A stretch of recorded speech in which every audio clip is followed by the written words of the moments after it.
გამარჯობა, ამ ვიდეოში ვისაუბრებ მეთოდებზე. დავბრუნდეთ person კლასში და შევქმნათ მეთოდი. მეთოდი, რომელიც დაპრინტავს პერსონის ინფორმაციას, names და ages. მოდით მეთოდს შევურჩიოთ სახელი print info. მეთოდს ამ შემთხვევაში პარამეტრები არ გადაეცემა და არ აბრუნებს არაფერს. თუ მეთოდი არაფერს არ აბრუნებს, მაშინ უნდა იყოს void ტიპის. დავბრუნდეთ main მეთოდში და დავაკოპიროთ კოდის ეს ფრაგმენტი. დავბრუნდეთ ისევ person-ში. ჩავსვათ აქ დაკოპირებული ნაწილი და p1 და p2 ჩავანაცვლოთ this keyword-ით. ანუ ეს name იქნება კლასის ცვლადი name, ეს age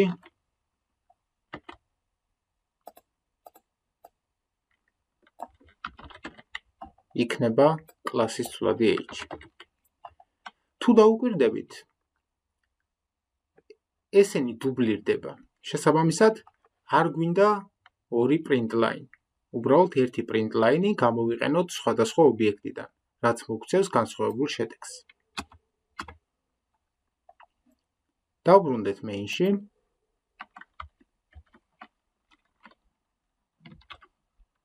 p1-დან გამოვიძახოთ print info, p2-დან გამოვიძახოთ print info.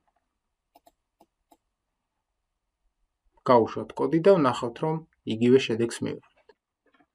როგორც ხედავთ, ეს მეთოდი არაფერს არ აბრუნებს, უბრალოდ პრინტავს არსებულ ინფორმაციას.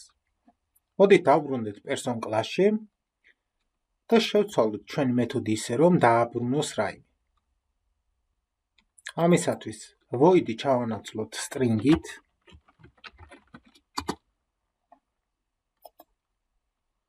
შემდეგ დავწეროთ return და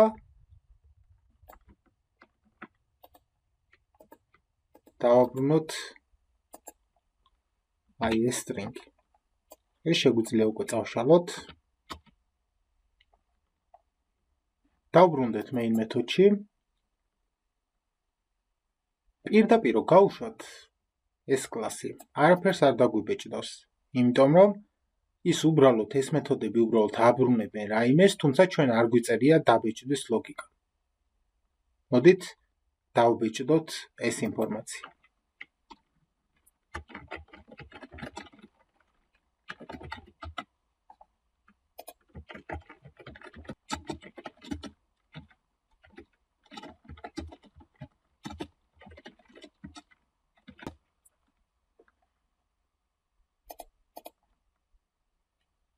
როგორც ხედავთ, მეთოდმა დაგვიბრუნა string-ი და შემდგომ დავპრინტეთ. ასევე მეორე ობიექტიდანაც დაგვიბრუნა string-ი და შემდგომ დავპრინტეთ. ეს ოპერაცია შეგვიძლია გავამარტივოთ ესე. პირდაპირ system.out.println-ს გადავცეთ ეს მეთოდი.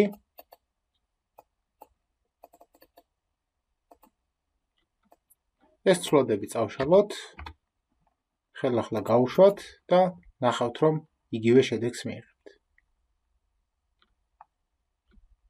ამით ეს ვიდეო დასრულდა. გმადლობთ ყურადღებისთვის. ბედნიერ კოდირებას გისურვებთ.